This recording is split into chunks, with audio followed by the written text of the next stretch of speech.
Buenos días, profesor, compañeros. Hoy vamos a exponer una parte de la Constitución Política del Perú. A continuación, a manera de introducción, pasaremos a explicar el contexto del tema régimen económico. No sin antes mencionar a los integrantes, los cuales son Pau Carluque Marco Antonio y mi persona, Mamani Ngaluque Kevin Brighton. La regulación de las relaciones de carácter económico previstas dentro de la Constitución no obedece a la lógica del constitucionalismo clásico, ya que ésta ha predicado un mercado desregulado y con muchas libertades para los agentes económicos. Es con el constitucionalismo social cuando recién encontramos las primeras bases de la regulación económica previstas en nuestra Constitución política. Principios básicos de una economía liberal. Para entender por qué es necesaria una regulación de las relaciones económicas, se necesita comprender en qué consiste un Estado liberal, el cual predica un Estado desregulado.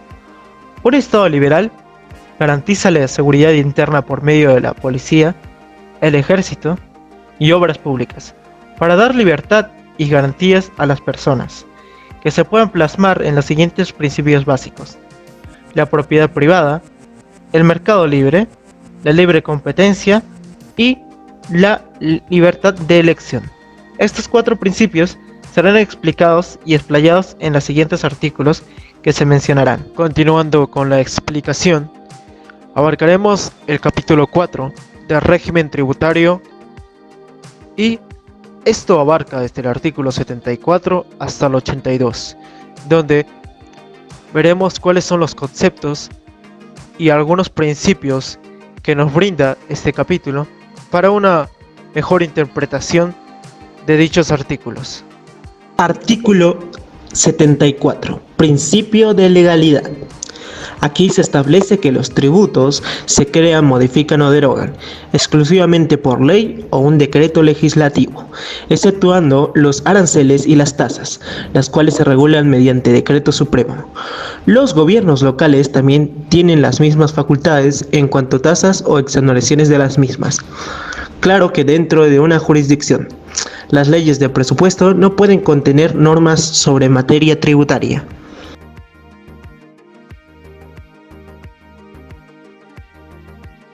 Artículo 75 de la deuda pública. Dentro de las operaciones de endeudamiento interno y externo del Estado, se requiere una aprobación de una ley. Los municipios pueden celebrar operaciones de crédito con cargo a sus recursos y bienes propios, sin requerir de una autorización legal.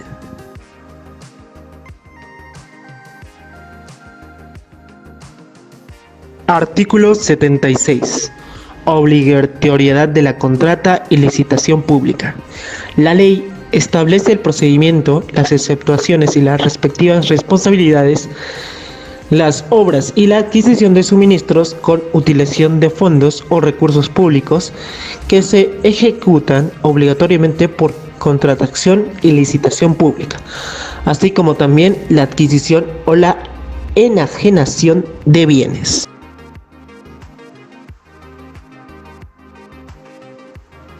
Artículo 77. Presupuestos públicos. La adquisición económica y financiera del Estado se rige por el presupuesto que anualmente aprueba el Congreso. La estructura del presupuesto del sector público contiene dos sectores. Están entre el gobierno central e instancias descentralizadas. Corresponden a las respectivas circunscripciones conforme a ley y reciben una participación adecuada del total de los ingresos y rentas obtenidas por el Estado en encargo público.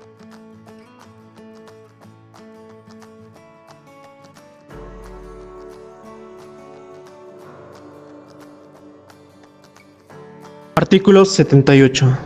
Proyectos de ley de presupuestos, endeudamiento y equilibrio financiero. El presidente de la República envía al Congreso el proyecto de ley de presupuesto dentro de un plazo que vence cada 30 de agosto de cada año, en la misma fecha. Enviará también los proyectos de ley de endeudamiento y de equilibrio financiero. Entre los requisitos de estos están No puede cubrirse como empréstitos los gastos de carácter permanente. No pueden aprobarse el presupuesto sin partida destinataria al servicio de la deuda pública, entre otros.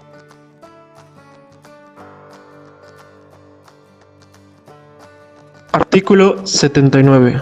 Restricciones en el gasto público. El Congreso no puede aprobar tributos con fines predeterminados, salvo por solicitud del Poder Ejecutivo. En cualquier otro caso, las leyes de índole tributaria referidas a beneficios o exoneraciones requieren previo informe del Ministerio de Economía y Finanzas. Solo por la ley expresa aprobada por 2/3 de los congresistas puede establecerse de forma selectiva y temporalmente un tratamiento tributario especial para una determinada zona del país.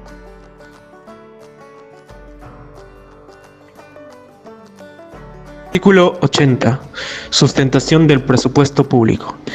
El Ministerio de Economía y Finanzas tiene la potestad de sustentar ante el Pleno del Congreso el pliego de ingresos ya mencionados.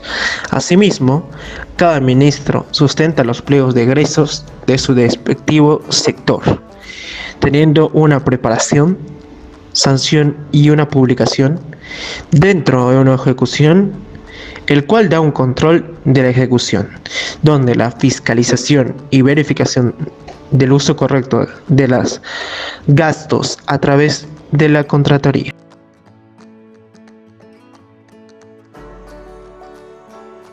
Artículo 81.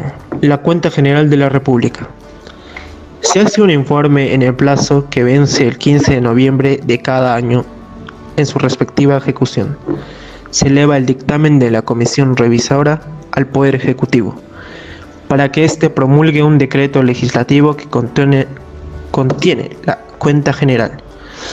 Esta, a su vez, se deriva al Congreso con un informe de autoría, como ya lo mencionamos, el cual se remite ante la publicación de dichas cuentas generales en sus respectivos ambientes estatales.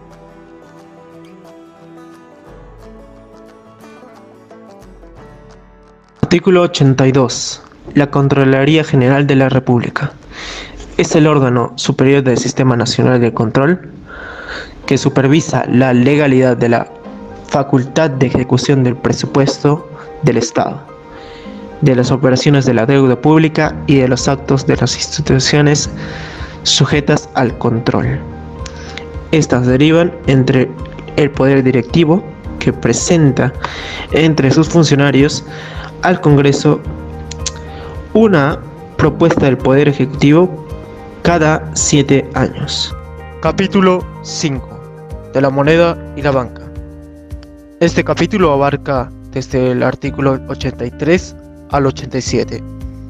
Aquí se darán algunas definiciones y también algunos conceptos y principios que tiene el sistema monetario, las reservas internacionales, el Banco Central de Reserva del Perú, banca y seguros, entre otros.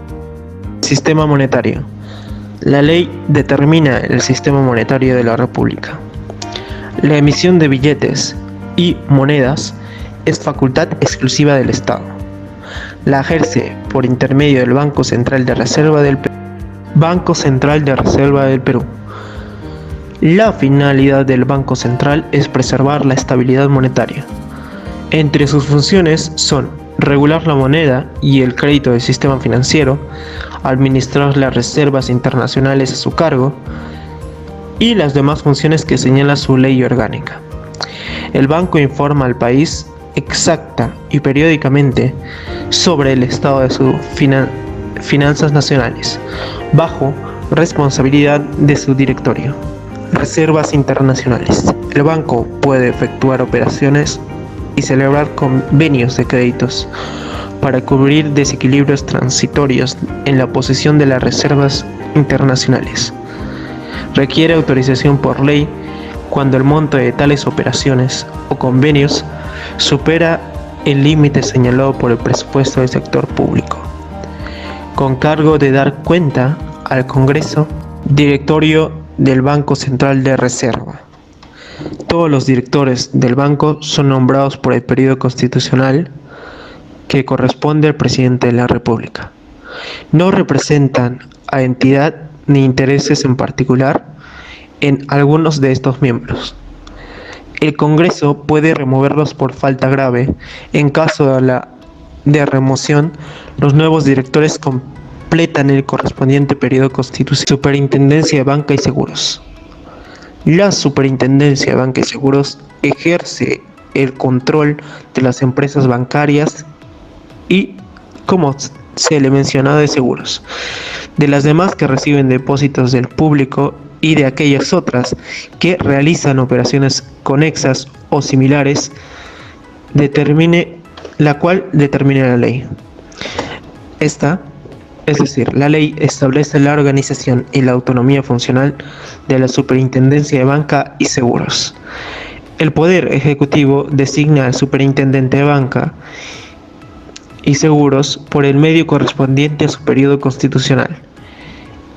Quien tiene la facultad de ratificar estos hechos es el Congreso. Capítulo 6 y el último, del régimen agrario y de las comunidades campesinas y nativas. Este va desde el artículo 88 al 89. Conceptuando y haciendo un breve resumen sobre lo que va a tratar estos dos artículos, es sobre, como ya su nombre lo menciona, el régimen agrario en función a sus tierras de estas comunidades campesinas y nativas.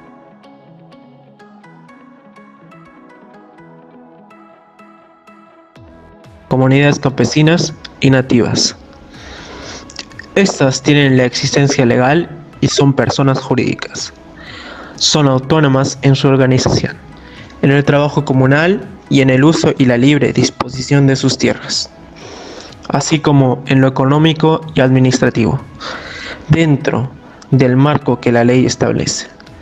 La propiedad de sus tierras es imprescriptible, salvo en caso de abandono. El Estado apoya preferentemente el desarrollo agrario, garantiza el derecho de la propiedad sobre la tierra, en forma privada o comunal, o en cualquier otra forma asociativa.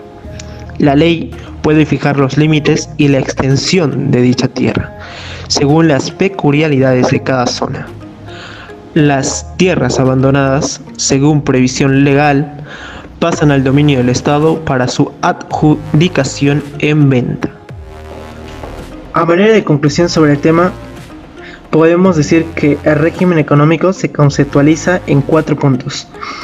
La primera, responsabilidad macroeconómica, tanto en materia fiscal como en monetaria. La libertad económica, esta se utiliza para trabajar, emprender y contratar.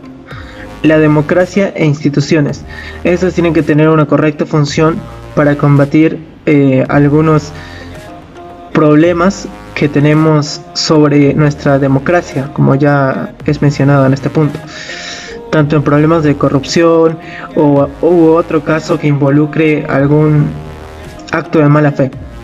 El rol del Estado para proveer servicios básicos de necesidad de alta calidad. Debemos tener en cuenta que, de acuerdo al antes señalado, no significa que el Estado quede excluido de desempeñar permanentemente su función de orientar el desarrollo sostenible del país. Es por eso que en la Carta Magna, donde también se habla de este punto, impone que el deber de el Estado también puede ser ocuparse principalmente de las áreas de salud, educación, infraestructura, entre otros aspectos que sirvan o tengan el apoyo de un sustento económico para dar una mejor función y de alta calidad.